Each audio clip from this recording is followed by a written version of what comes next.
Hello, everybody. For those of you who don't know me, my name's Edmund. I am the editor of onlinemarketplaces.com, and my job is to read and write and know about all of you property portals. I'm going to be presenting an idea to you today which goes against what I believe. So I'm a writer, so I believe that you should write about what you know. I wrote this presentation half about what I know and half a complete guess. We'll start with the part that I know, right? The part that I know from reading probably more press releases and more news articles about real estate portals than just about anybody in the world is that real estate portals are spending more time, more money, they're hiring more people in order to create content and basically to control narrative in their housing markets, right? This is the idea that I'm going to be presenting to you today. Real estate portals have kind of realized that they've got this great data, and they've kind of realized now that the great data can make some really good content, and there's a lot of real estate portals churning out a lot of content around the data that they've got in their back ends, right? I think, and this is the part that I don't know, I think they're missing a trick. I think that they could be using the narrative that they're getting from their data to be marketing something, and we'll look at what that something is towards the end.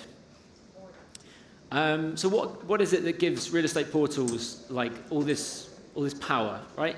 Obviously, it's their position at the top of the lead generation funnel, but it's also their data, right? This is a quote from a guy who I think has been mentioned 3 or 4 times already, Georg Schmiel. He's a clever guy who writes for us sometimes. If anyone wants to write for us, by the way, and if anyone's as clever as Georg and they want to write for us, get in touch. Basically saying real estate portals are now the kind of de facto sources of truth and information in their housing markets. And we know this. There's all kinds of examples. We know that governments in the UAE, in Pakistan, closer to home in Spain, in the UK, they are the clients of real estate portals. Real estate portals are selling data to governments, which to me as an outsider seems pretty mad, but that's the case. So they've got all this great data, right? And, well, I'm going to have to come back because I gave you a statement at the beginning of this. I said that real estate portals are spending more time, more money, more energy on their content creation, right? But I didn't back it up with any kind of example, which is something I don't like to do. So this is my example. My example is Fotocasa. I think we may have some people from Fotocasa in the room.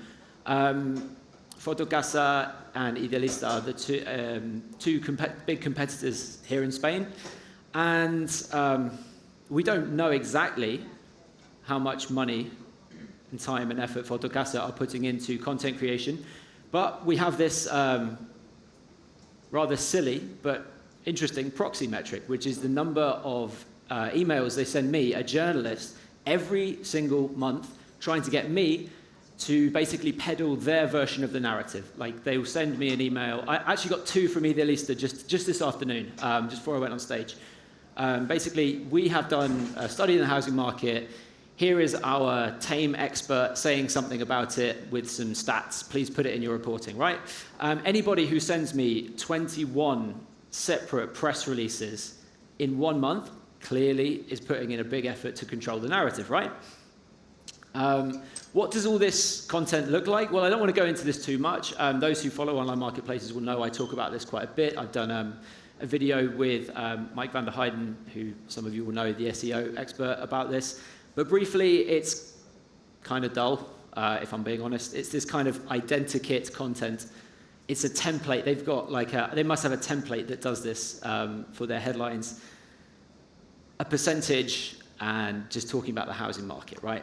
What things could they do? Well, again, I don't want to go into it too much. It's another topic for another time. But basically, there's a lot of things that real estate portals could be doing with their content that they're not doing or not doing very well. So user-generated content is a big one that I think they could be doing better. They could be putting a lot more time into producing proper graphics.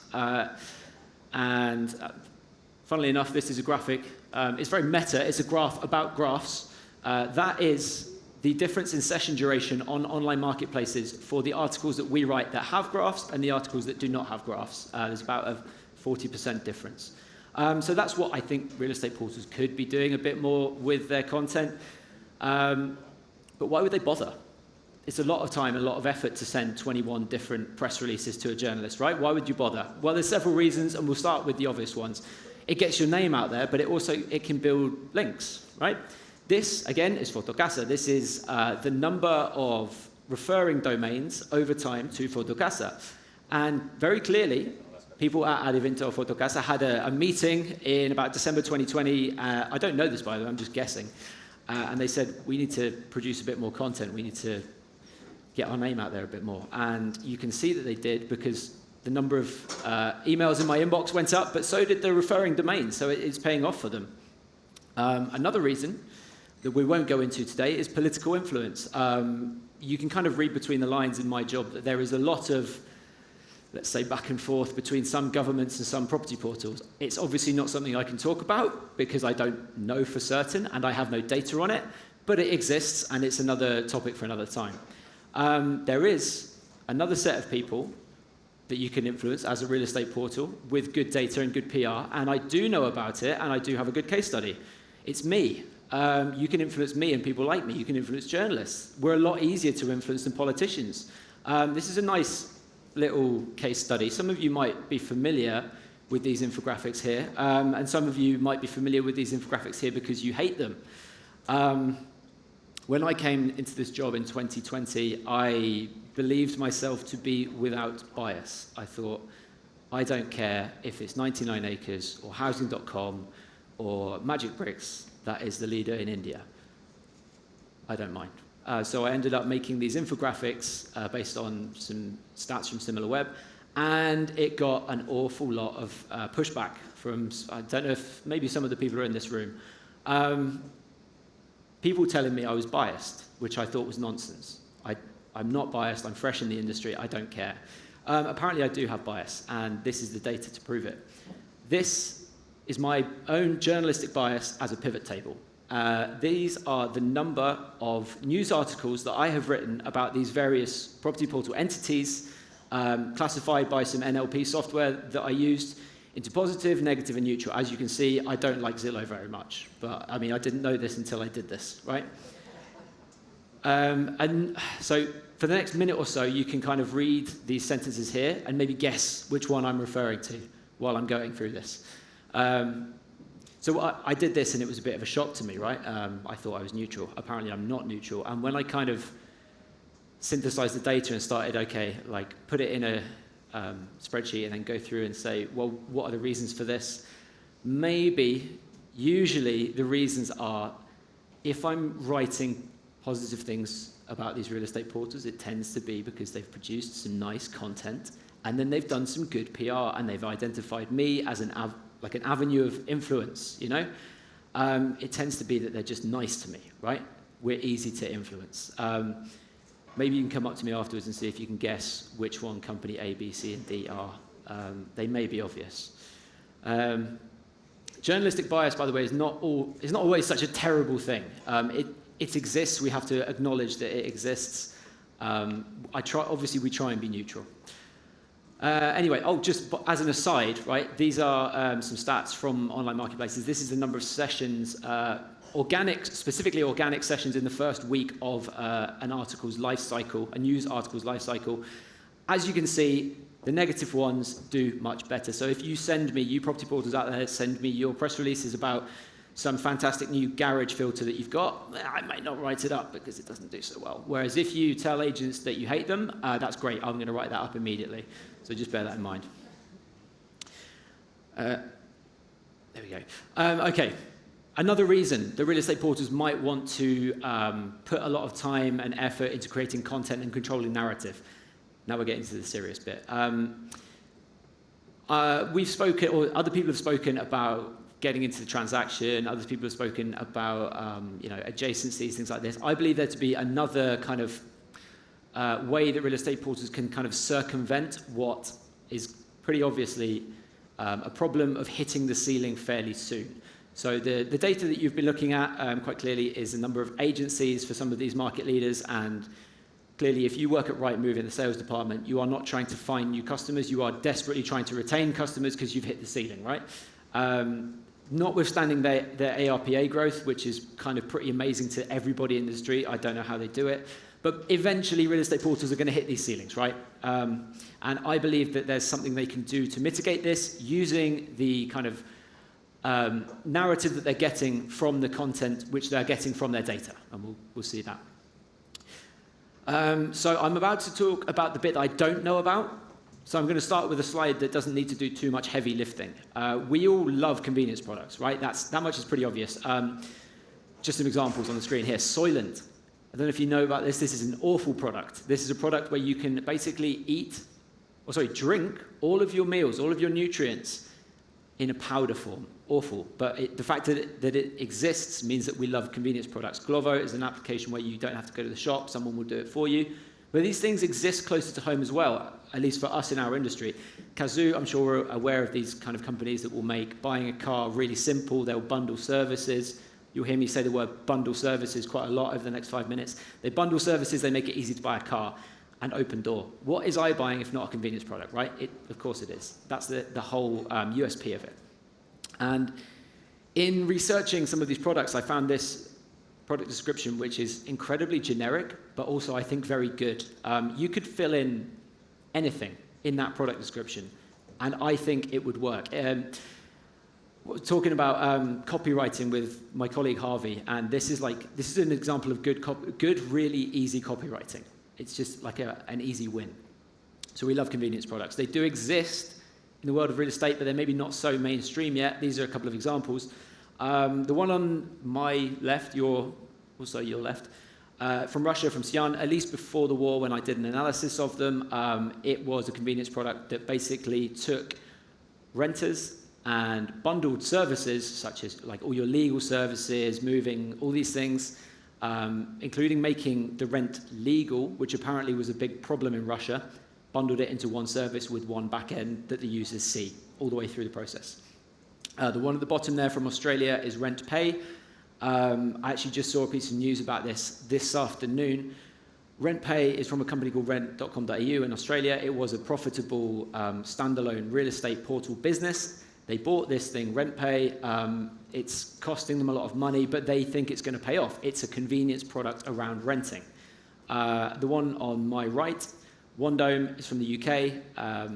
They started off as kind of a challenger portal, and they've now kind of pivoted a little bit to being like a transaction platform where you can search for your house and you end up kind of almost, it's not end-to-end really, but it's kind of end-to-end. All of your kind of solicitor, your mortgage, all of that is on one back-end platform, one thing that you see as a user, right?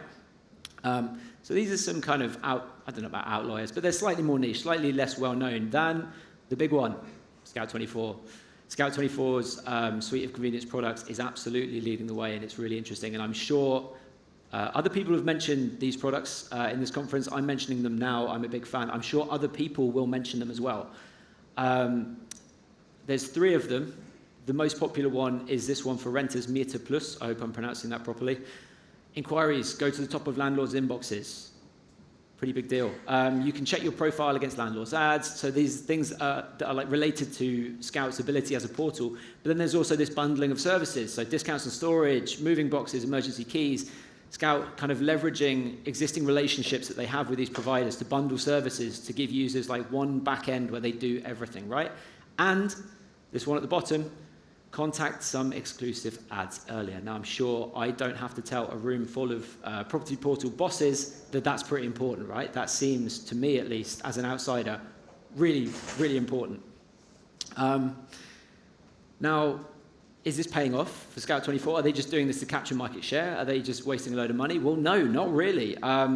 They have, at the last time that they told the market about it anyway, they had about 300,000 subscribers across the 3 products. Huge. It was the fastest growing business segment. What they call their private business segment was growing really, really well. And it was really like going pretty well for them financially as well, like an EBITDA margin that was pretty respectable. And I think, in my opinion, more important than all of that, they are now diversifying their revenue stream to the point where more than a quarter of their revenue comes from their private sector. So from private users like me trying to buy a house or rent a house in Germany. That is their customers now. And compare it to Rightmove. Now, obviously I use Rightmove, everyone uses Rightmove, but it's quite a good comparison for Scout24 because it's a similar-ish size of market, similar kind of portal in terms of leadership, that sort of thing. Rightmove, that actually says 91%, I think. I think it's more like 95% of Rightmove's revenue is dependent on them showing a user a listing. For Scout24, it's more like kind of 65% because they've diversified, they've got into convenience products. So I've gone off on like kind of two tangents here. I've talked about content, I've talked about how real estate portals generate content to control narrative, and then I've gone on another tangent about convenience products in real estate. What have the two got to do with each other? This is what I think they have to do with each other.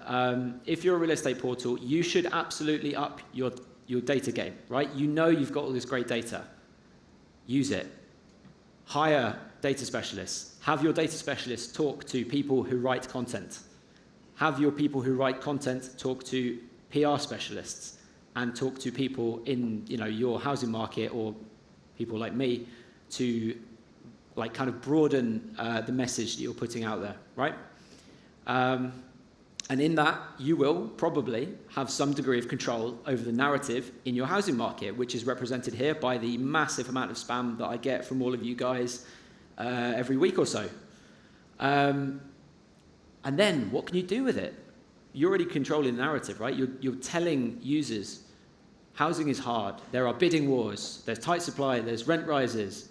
You accentuate the problem. I mean, it is a problem. Housing is a problem in just about every market out there. You don't have to make it up. It's not propaganda. You're just hyping it a little bit with data that you have. Then you negotiate these kind of bundled services with these third parties, these movers or these solicitors and all these. So Just Move In, they said there were like 35 different things that you have to do when you move house. What a pain in the arse, right? Negotiate discounts with these people, put them in one back end, and then you put them together. Hey user, imagine a billboard. Hey user, hey person moving house is really stressful, right? What if we could make it 10% easier for 10 euros a month? I'd buy it. I know I'd buy it. I know if it worked, I know everyone in this room would buy it. We all hate moving house, right? The too long didn't read recap for anybody looking at their phones. We know that real estate portals have great data. They should be using their data better, in my opinion. It gets your name out there, it gets your brand out there. Everyone knows that. Real estate portals have known that for a while. They've been doing it for a while, right? It can win you links. Everyone knows that. Everyone's been doing that for ages. It can gain political influence. Yeah, it can. Again, no data, so can't talk about that. Journalistic influence, as we've seen, it's not that difficult. Just be nice to us and, we tend to be nice to you. But ultimately, there's this, what I think is a huge missed opportunity, which is using it to create narrative to use in your marketing to sell a convenience product. Okay? That's all I've got for you. I realize, by the way, that I am not in the real estate portal game. I'm just a journalist who reads a lot about it. So come and find me afterwards and tell me why this is all wrong and how I'm wrong and how you can't do it. I'd love to hear it, because as somebody who reads about you guys more than anybody else, somebody who moves house and finds it incredibly stressful, it seems mad to me that nobody else is doing this apart from really like Scout24 and a couple of others. That's it. That's what I've got.